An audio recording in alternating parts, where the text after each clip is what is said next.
Ladies and gentlemen, member of the class of 2025, Hall of Famer Ichiro Suzuki.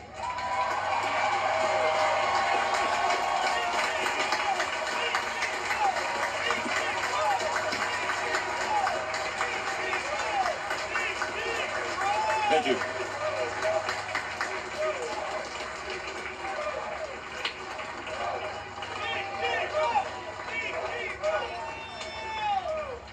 Today, I am feeling something I thought I would never know again.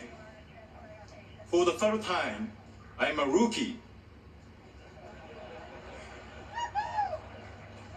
First, in 1992, after the Oryx Blue Wave drafted me out of high school. Then, in 2001, I became a rookie again at 27, when the Seattle Mariners signed me.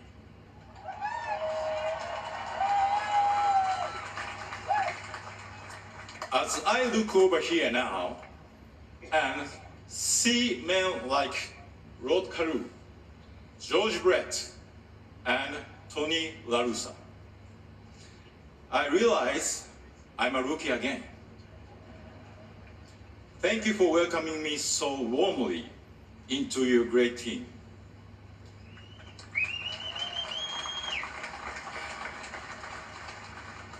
I hope I can uphold the values of the Hall of Fame. But please, I am 51 years old now, so easy on the hazing. I don't need to wear a Hooters uniform again.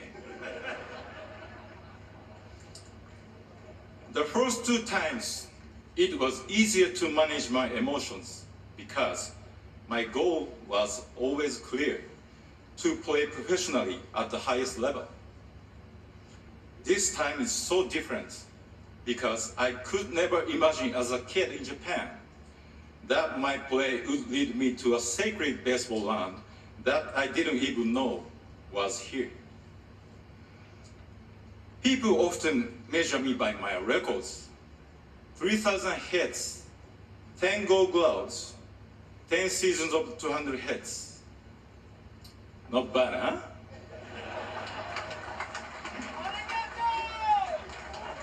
But the truth is, without baseball, you would say, this guy's such a dumbass. I have bad teammates, right? Bob Costas.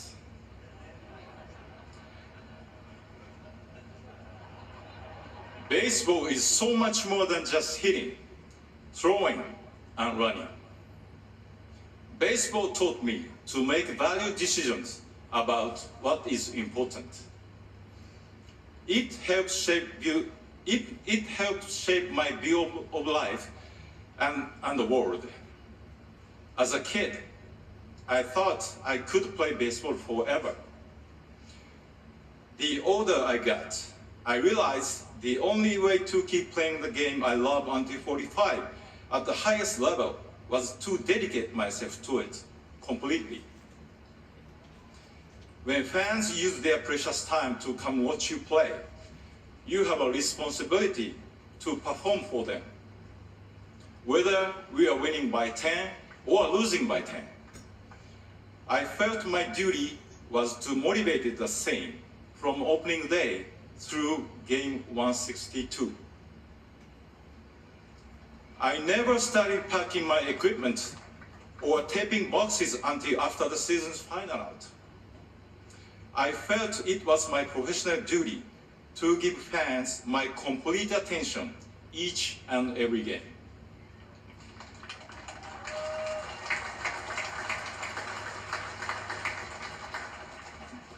Fans deserve to be entertained whenever they choose to come. Baseball taught me what it means to be a professional, and I believe that is the main reason I am here today. Not because my skills are better than others. 3,000 hits or 262 hits in one season are achievements recognized by the writers? Well, all but one view.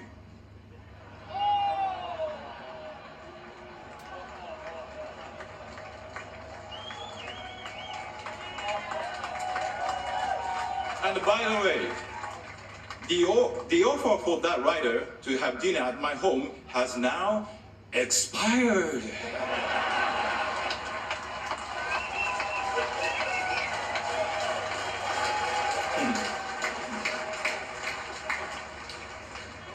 I could not have achieved the numbers the writers recognized me for without paying attention to the many small details every single day, consistently for all 19 seasons. I personally cared for my equipment each day because I never wanted to risk a fielding error due to a loose string on my glove or a slip on the base pass because I didn't clean my spikes. Beyond the regular season, I had a serious routine in the off-season too. When I showed up at the camp each spring, my arm was already in shape, waiting for Mariners broadcaster Rick Ritz to say, "Holy smoke! A laser beam strike from Ichiro!"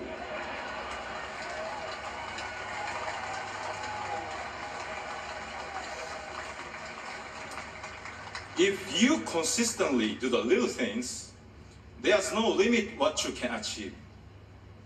Look at me. I'm 5'11" and 170 pounds. When I came to America, many people said I was too skinny to compete with bigger major leaguers. The first time I ran out on the field, I was in awe of the competition. But I knew if I stuck to my beliefs about preparation, I could overcome the doubts, even my own. I have been asked, what's the best thing you can do for your team? My answer is taking responsibility for yourself. Being responsible for yourself means answering to yourself. When you go home at night and wonder why you didn't get a hit or you didn't make a catch, the honest answer is not because a great pitcher beat you or a tough sun was in your eyes.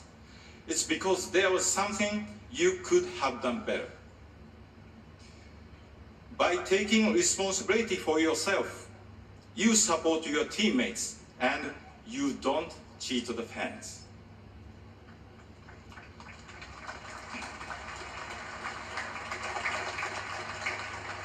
As a kid, my dream was always to be a professional baseball player. I even wrote an essay about it when I was in grade 6. If I could rewrite that essay today with what I know now, I would use the word goal instead of dream. Dreams are not always realistic, but goals can be possible if you think deeply about how to reach them. Dreaming is fun, but goals are difficult and challenging. It's not enough to say, I want to do something. If you are serious about it, you must think critically about what is necessary to achieve it. I wrote that daily practice and preparation were important to become a professional player. As I continued to set my goals, I also came to understand that consistency would be the foundation to achievement. I encourage young players to dream and dream big, but also to understand the difference between a dream and a goal. In order to make your dream your goal, you must be honest in thinking about what is important to achieve it. In that essay, I wrote that I dreamed of playing for my hometown, Chunichi Dragons. I knew nothing about American baseball then. I simply loved baseball and wanted to play it wherever I could at the highest level for the rest of my life. I achieved the first part of my goal when Oryx drafted me. I won a batting title in my first full year and each year after that when I played in Japan. From the outside, it may have seemed like everything was smooth and I should have no worries.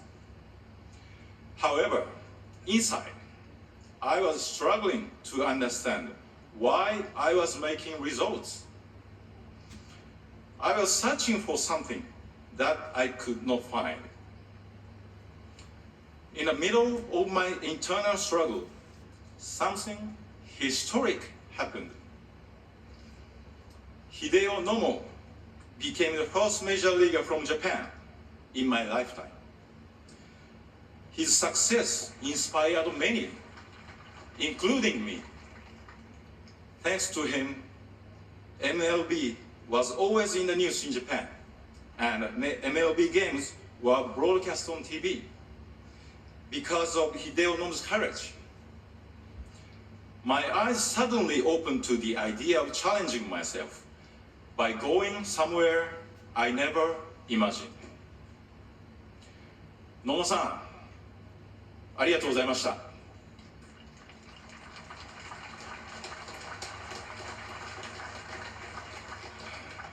I am grateful to the Oryx Blue Wave for allowing me to challenge myself in MLB. I am also grateful to the Seattle Mariners for believing that I could become the first position player from Japan in American baseball.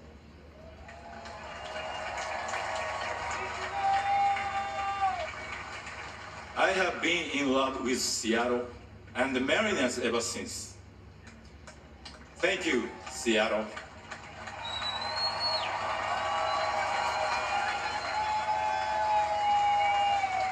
I am thrilled that this great honor reunites me with the general manager who signed me, Pat Gillick. Thank you to Pat and the owners and executives back then, Hiroshi Yamauchi, Howard Lincoln, Chuck Armstrong, and the rest of the Mariners team. To current executives, John Stanton, Jerry DiPoto, Kevin Martinez, and the rest. Thank you for bringing me back to the place I belong and allowing me to make Seattle my permanent home.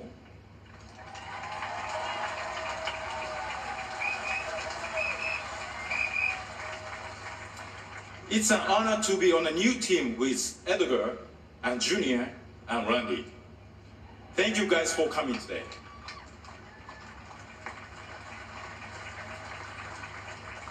Thank you to the New York Yankees. I know you guys are really here today for Sissy. But that's okay. He deserves your love. I enjoyed my 2.5 years in Pinstripes, and I thank you for letting me experience the great leadership of Derek Jeter and your organization's proud culture.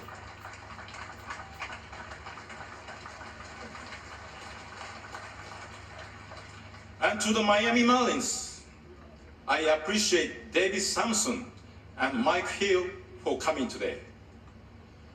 Honestly, when you guys called to offer me a contract for 2015, I have never heard of your team.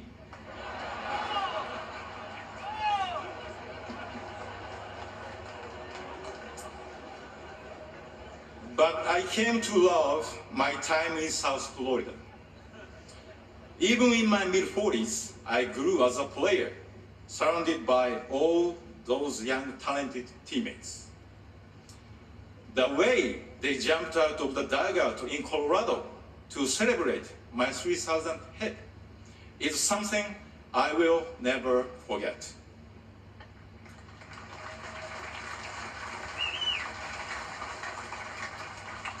Their happiness to share that moment with me was so genuine and sincere. Thank you for giving me the chance to reach 3,000 hit as a Marlin and with those teammates. To my agents, whose importance to me has been more than just business. Sadly, Tony Atanasio passed away before he could know of this moment. I thank him for getting me to America and for teaching me to love wine. And to John Boggs, who believed I could still play at 42 and has been passionate towards my career ever since. Thank you to my longtime interpreter, Alan Turner, and his family for supporting me wherever I decided to play.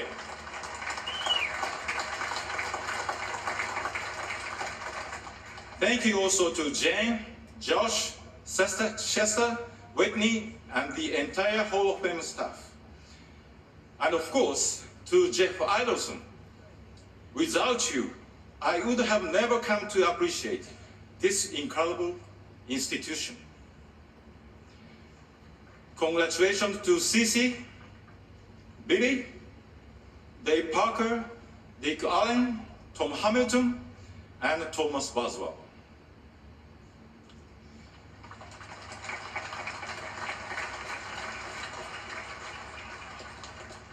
I think you can imagine there was much doubt when I decided to try becoming the first position player from Japan in MLB. But it was more than just doubt. There was criticism and negativity. Someone even said to me, "Don't embarrass the nation." The person who supported me the most was my wife, Yumiko.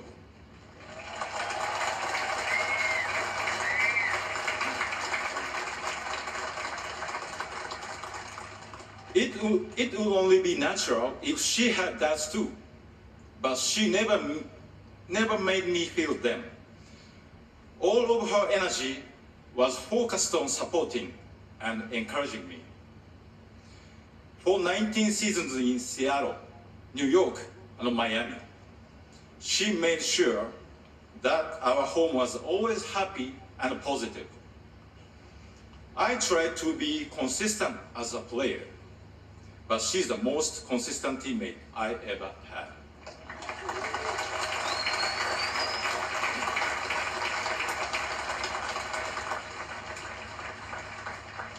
Shortly after I retired, Yumiko and I had a date night. We did something we had never been able to do while I was a player. We sat in the stands and enjoyed a Mariners game together. We did it the American way by eating hot dogs. Of all the experiences baseball has given me, enjoying a hot dog at a game with the person most responsible for helping me reach this moment is the most special.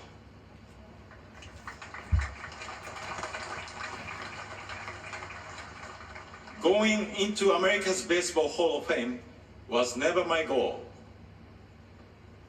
I didn't even know there was one until I visited Cooperstown for the first time in 2001. But being here today sure feels like a fantastic dream. Thank you.